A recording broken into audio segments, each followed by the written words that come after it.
Chapter 1. My name is Arthur Gordon Pym. My father was a respectable trader in sea stores at Nantucket, where I was born. My maternal grandfather was an attorney in good practice. He was fortunate in everything and had speculated very successfully in stocks of the Edgarton New Bank, as it was formerly called.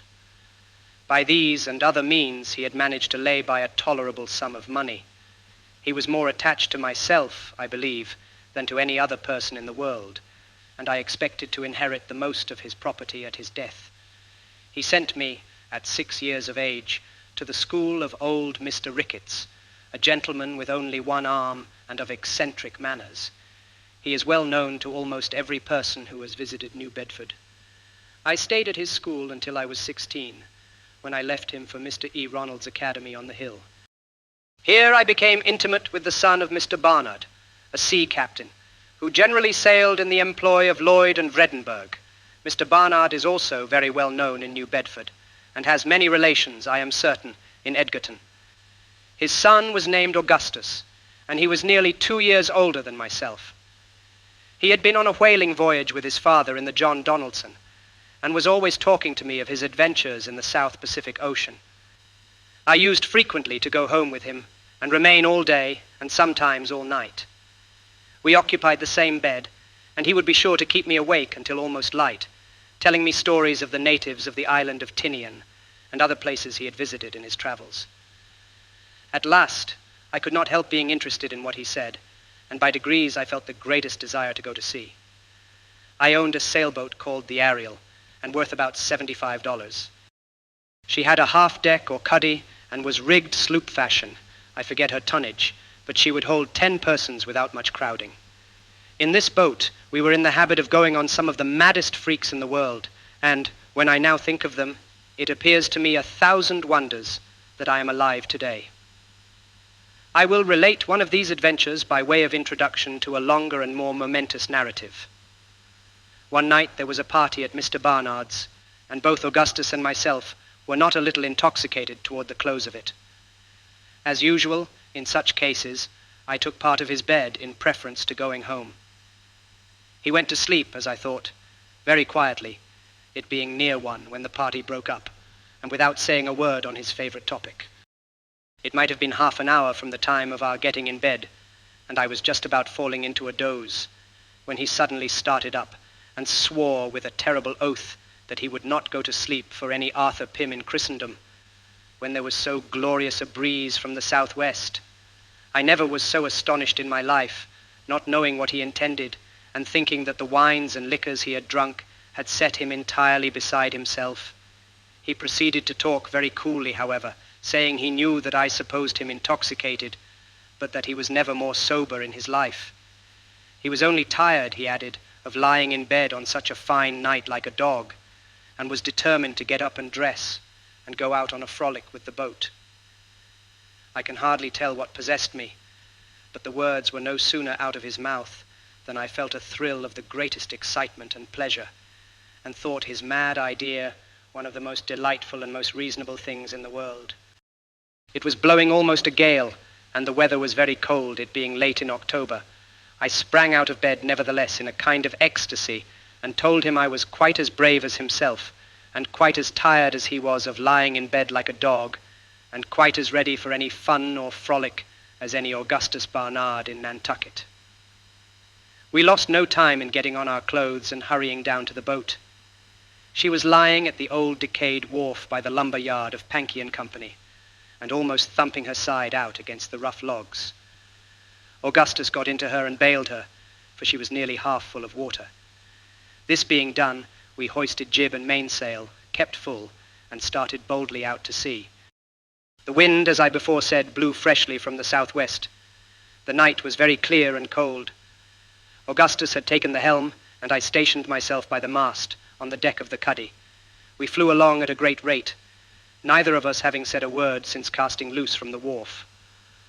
I now asked my companion what course he intended to steer, and what time he thought it probable we should get back.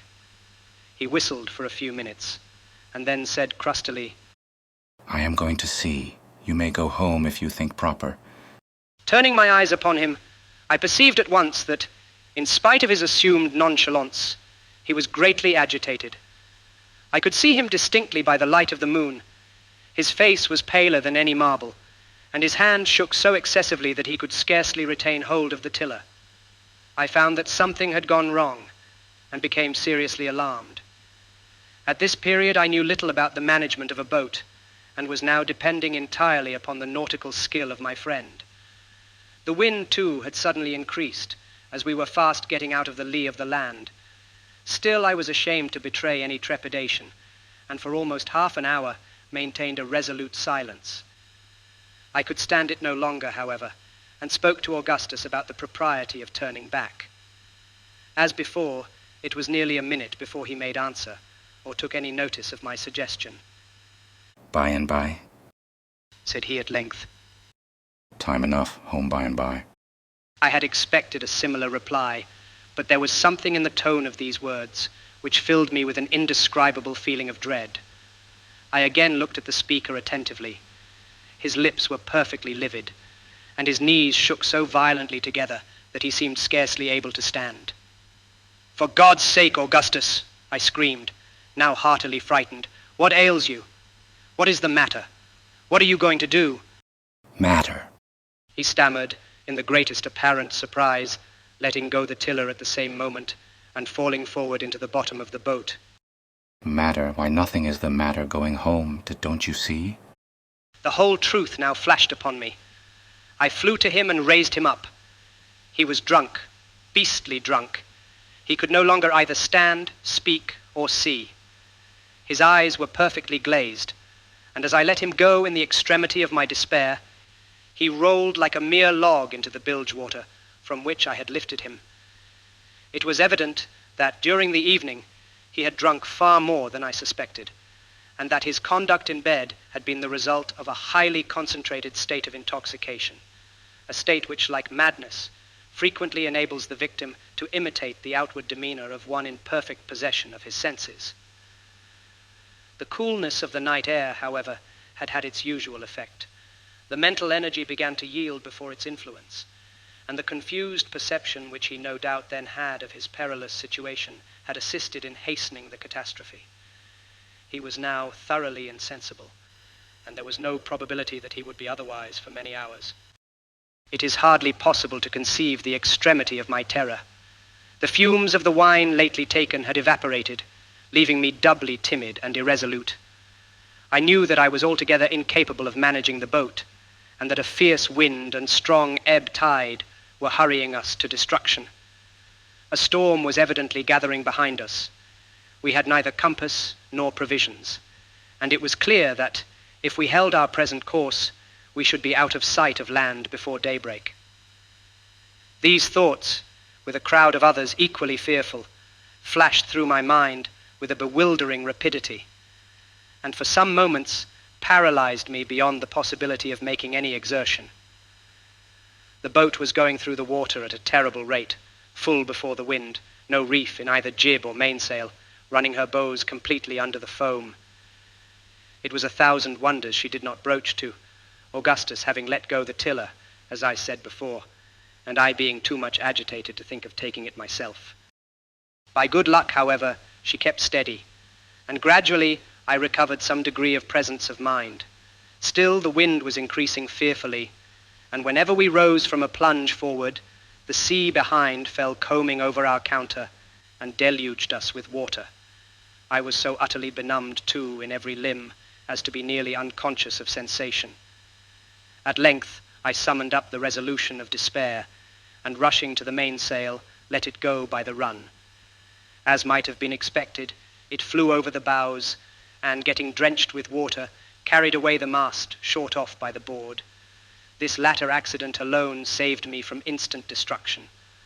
Under the jib only, I now boomed along before the wind, shipping heavy seas occasionally over the counter, but relieved from the terror of immediate death.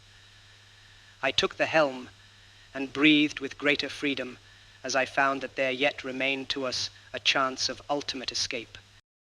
Augustus still lay senseless in the bottom of the boat, and as there was imminent danger of his drowning, the water being nearly a foot deep just where he fell, I contrived to raise him partially up and keep him in a sitting position by passing a rope round his waist and lashing it to a ring bolt in the deck of the cuddy. Having thus arranged everything as well as I could in my chilled and agitated condition, I recommended myself to God and made up my mind to bear whatever might happen with all the fortitude in my power. Hardly had I come to this resolution when suddenly a loud and long scream or yell, as if from the throats of 1,000 demons, seemed to pervade the whole atmosphere around and above the boat. Never while I live shall I forget the intense agony of terror I experienced at that moment. My hair stood erect on my head. I felt the blood congealing in my veins. My heart ceased utterly to beat, and without having once raised my eyes to learn the source of my alarm, I tumbled headlong and insensible upon the body of my fallen companion. I found myself, upon reviving, in the cabin of a large whaling ship, the Penguin, bound to Nantucket. Several persons were standing over me, and Augustus, paler than death, was busily occupied in chafing my hands. Upon seeing me open my eyes, his exclamations of gratitude and joy excited alternate laughter and tears from the rough-looking personages who were present. The mystery of our being in existence was now soon explained. We had been run down by the whaling ship, which was close-hauled, beating up to Nantucket with every sail she could venture to set, and consequently running almost at right angles to our own course. Several men were on the lookout forward, but did not perceive our boat until it was an impossibility to avoid coming in contact. Their shouts of warning upon seeing us were what so terribly alarmed me. The huge ship, I was told, rode immediately over us with as much ease as our own little vessel would have passed over a feather, and without the least perceptible impediment to her progress. Not a scream arose from the deck of the Victim. There was a slight grating sound to be heard, mingling with the roar of wind and water, as the frail bark which was swallowed up rubbed for a moment along the keel of her destroyer. But this was all. Thinking our boat, which it will be remembered was dismasted, some mere shell cut adrift as useless, the captain, Captain E.T.V. Block of New London, was for proceeding on his course without troubling himself further about the matter. Luckily, there were two of the lookout who swore positively to having seen some person at our helm and represented the possibility of yet saving him. A discussion ensued when Block grew angry, and after a while said that it was no business of his to be eternally watching for eggshells, that the ship should not put about for any such nonsense, and if there was a man run down, it was nobody's fault but his own, he might drown and be damned, or some language to that effect. Henderson, the first mate, now took the matter up, being justly indignant, as well as the whole ship's crew, at a speech evincing so base a degree of heartless atrocity. He spoke plainly, seeing himself upheld by the men, told the captain he considered him a fit subject for the gallows, and that he would disobey his orders if he were hanged for it the moment he set his foot on shore. He strode aft, jostling Block, who turned pale and made no answer, on one side, and seizing the helm, gave the word in a firm voice, "Hard a lee." The men flew to their posts, and the ship went cleverly about. All this had occupied nearly 5 minutes, and it was supposed to be hardly within the bounds of possibility that any individual could be saved, allowing any to have been on board the boat. Yet, as the reader has seen, both Augustus and myself were rescued, and our deliverance seemed to have been brought about by two of those almost inconceivable pieces of good fortune which are attributed by the wise and pious to the special interference of Providence. While the ship was yet in stays, the mate lowered the jolly boat and jumped into her with the very two men, I believe, who spoke up as having seen me at the helm. They had just left the lee of the vessel, the moon still shining brightly, when she made a long and heavy roll to windward, and Henderson, at the same moment, starting up in his seat, bawled out to his crew to back water. He would say nothing else, repeating his cry impatiently, "Back water, black water." The men put back as speedily as possible, but by this time the ship had gone round and gotten fully under headway, although all hands on board were making great exertions to take in sail. In despite of the danger of the attempt, the mate clung to the main chains as soon as they came within his reach. Another huge lurch now brought the starboard side of the vessel out of water nearly as far as her keel, when the cause of his anxiety was rendered obvious enough. The body of a man was seen to be affixed in the most singular manner to the smooth and shining bottom. The Penguin was coppered and copper fastened, and beating violently against it with every movement of the hull. After several ineffectual efforts made during the lurches of the ship, and at the imminent risk of swamping the boat, I was finally disengaged from my perilous situation and taken on board, for the body proved to be my own. It appeared that one of the timber bolts having started and broken a passage through the copper, it had arrested my progress as I passed under the ship, and fastened me in so extraordinary a manner to her bottom. The head of the bolt had made its way through the collar of the green baize jacket I had on, and through the back part of my neck, forcing itself out between two sinews and just below the right ear. I was immediately put to bed, although life seemed to be totally extinct. There was no surgeon on board. The captain, however, treated me with every attention, to make amends, I presume, in the eyes of his crew, for his atrocious behavior in the previous portion of the adventure. In the meantime, Henderson had again put off from the ship, although the wind was now blowing almost a hurricane. He had not been gone many minutes when he fell in with some fragments of our boat, and shortly afterward, one of the men with him asserted that he could distinguish a cry for help at intervals amid the roaring of the tempest. This induced the hardy seamen to persevere in their search for more than half an hour, although repeated signals to return were made them by Captain Block, and although every moment on the water in so frail a boat was fraught to them with the most imminent and deadly peril.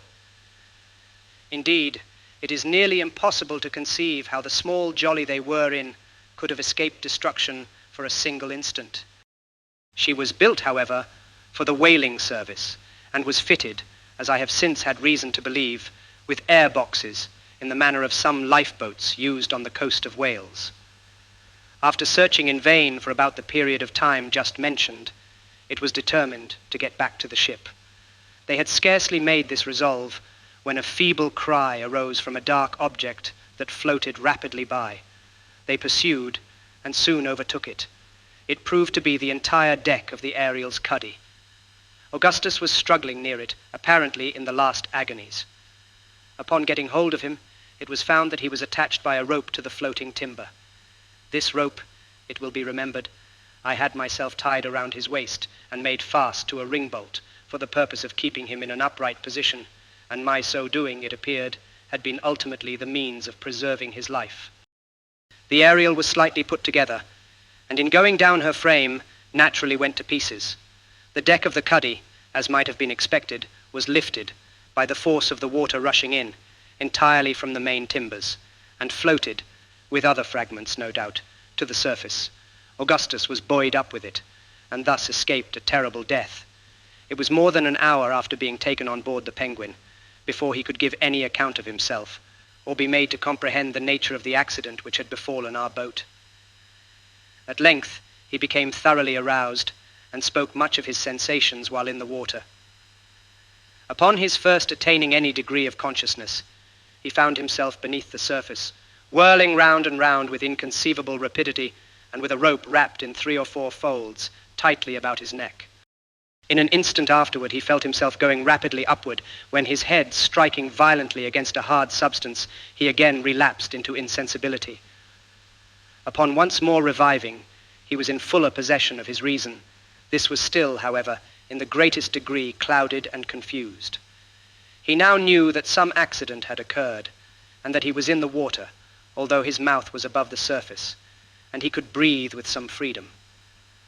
Possibly, at this period, the deck was drifting rapidly before the wind, and drawing him after it, as he floated upon his back.